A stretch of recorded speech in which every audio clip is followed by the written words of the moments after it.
26 जानेवारी निमित्त भव्य फेस्टिवल धमाका। 5 दिवस फायद्याचे, 5 दिवस भरपूर खरेदीचे। रवींद्र वस्त्रनिकेतन सलगरे व शाखा। काठपदर सिल्क साडी 299 पासून, सिल्क चुडीदार 3 पीस 349 पासून, कॅज्युअल शर्ट 249 पासून, सिगार पॅन्ट 149 पासून यासह असंख्य ऑफर्स, भरपूर व्हरायटीत उपलब्ध। 2700च्या खरेदीवर आकर्षक गिफ्ट। ऑफर 26 जानेवारी ते 30 जानेवारी पर्यंत आमच्या सर्व मिनी स्टोअरमध्ये उपलब्ध। रवींद्र वस्त्रनिकेतन सलगरे व शाखा। बॅलेट पेपरवर निवडणुका होणे अत्यावश्यक। मूल निवासी नायक जरार खान पठाण यांचे मत। सर्वात मजबूत लोकशाही असणारा भारत देश अशी ओळख निर्माण करण्यासाठी बॅलेट पेपरवर निवडणुका होणे अत्यावश्यक असल्याचं मत मूल निवासी नायक जरार खान पठाण यांनी व्यक्त केले। इलेक्ट्रॉनिक वोटिंग मशीन के विरोध में सभी समाज के संगठनों को लेकर एक महामोर्चा आयोजित किया। उस महामोर्चे में ज़्यादातर सभी लोग शामिल होकर इस मोर्चे को बड़े पैमाने पर कामयाब किया है, इसलिए मैं सबका धन्यवाद करता हूँ। साथियों, हम सब लोग जानते हैं कि भारत देश दुनिया का सबसे बड़ा लोकतांत्रिक देश है। क्या दुनिया का सबसे बड़ा लोकतांत्रिक देश होना हमारे लिए काफ़ी है, या उसी के साथ में दुनिया का सबसे मजबूत लोकतंत्र होना भी काफ़ी है? हमें बताया जाता है कि भारत देश दुनिया का सबसे बड़ा लोकतंत्र है। ये बात तो सच है, मगर क्या ये दुनिया का सबसे मजबूत लोकतंत्र है? तो हमें पता चलता है कि भारत देश में जो लोकतंत्र है वो मजबूत लोकतंत्र नहीं है, क्योंकि हम लोगों ने देखा है कि जो लोगों का मैंडेट होता है, जिसको लोग जिता कर देते हैं, वो प्रत्याशी अपने फ़ायदे के लिए दल बदलते हैं और दूसरे पार्टियों में जाते हैं। तो इससे ये साबित होता है कि हमारा जो लोकतंत्र है वो सबसे मजबूत लोकतंत्र नहीं रहा। और इसके पीछे अगर कुछ कारण है तो हमें ऐसा लगता है कि लोकतंत्र में चुनाव के लिए इस्तेमाल किया जाने वाला जो इलेक्ट्रॉनिक वोटिंग मशीन है, ये इसके पीछे का मूल कारण है। और इसी की वजह से नेताओं को ये डर नहीं रहा कि उन्हें उनकी विचारधारा वाले लोग, उनके समाज वाले लोग, उनके चाहने वाले लोग उनको वोट नहीं देंगे अगर वो दल बदलते हैं, पार्टी बदलते हैं तो, क्योंकि उन्हें पता है कि उन्हें हमारे समाज की या उन्हें उनके विचारों की, लोगों की वोटों की ज़रूरत नहीं है, बल्कि उनके लिए मशीन ही काफ़ी है जिसके ज़रिए से वो चुनकर आ सकते हैं। साथियों, हम सब लोग जानते हैं कि डॉक्टर बाबा साहब भीमराव अंबेडकर जी ने free, fair and transparent election का सिद्धांत भारत के लोकतंत्र को दिया, मगर ये भारत देश के चुनाव आयोग ने इसको फ्री फेयर तो किया है। क्या इसमें ट्रांसपेरेंसी उतनी है जितनी बाबा साहब कहते थे? तो बिल्कुल नहीं है।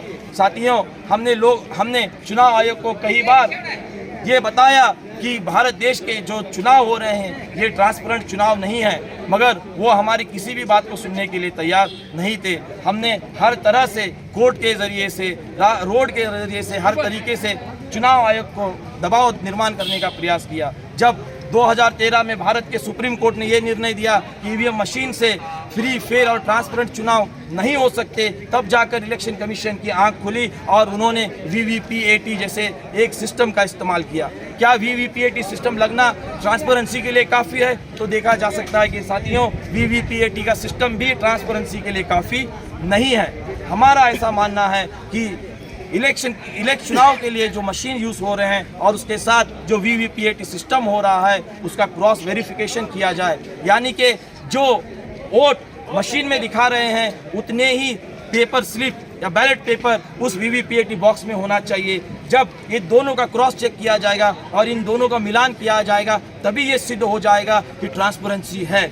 और जब तक ये नहीं होता है तब तक ये ट्रांसपेरेंसी नहीं हो सकती, ऐसा कहा जा सकता है। साथियों, इस मसले को लेकर चुनाव आयोग कहता है कि चिट्ठियां गिनने के लिए वक्त लगता है और ये टाइम कंज्यूमिंग प्रोसेस है। तो हम चुनाव आयोग को कहना चाहते हैं कि भारत देश में अगर नोट गिनने की मशीन हो सकती है तो वोट गिनने की भी मशीन ज़रूर हो सकती है।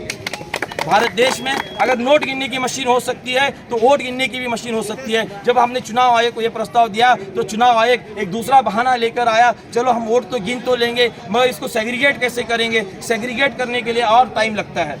तो हम चुनाव आयोग से कहते हैं कि भारत देश में एटीएम नाम का एक सिस्टम है, जहां से हम लोग अगर कोई पैसा विड्रॉ करते हैं तो वो मशीन हमें, अगर मैं 1000 रुपया विड्रॉ कर रहा हूं तो वो मशीन मुझे एक 500 का नोट देती है, 200 के 2 नोट देती है और 100 का 1 नोट देती है। यानी मशीन को पता है कि 500 का नोट कौन सा है, 200 का नोट कौन सा है, 100 का नोट कौन सा है। इसका मतलब मशीन भी ये भी जान सकती है कि हाथी का कितना है, घोड़े का कितना है और गधे का कितना है, और वो उन वोटों को भी शॉर्ट कर सकती है।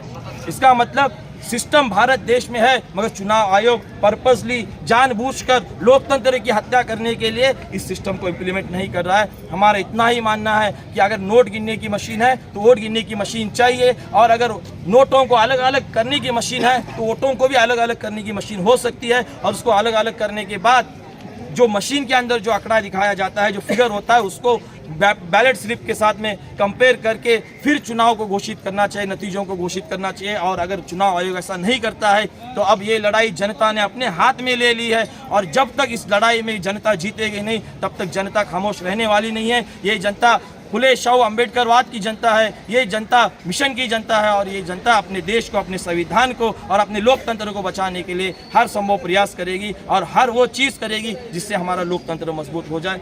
इतना ही मुझे कहना है।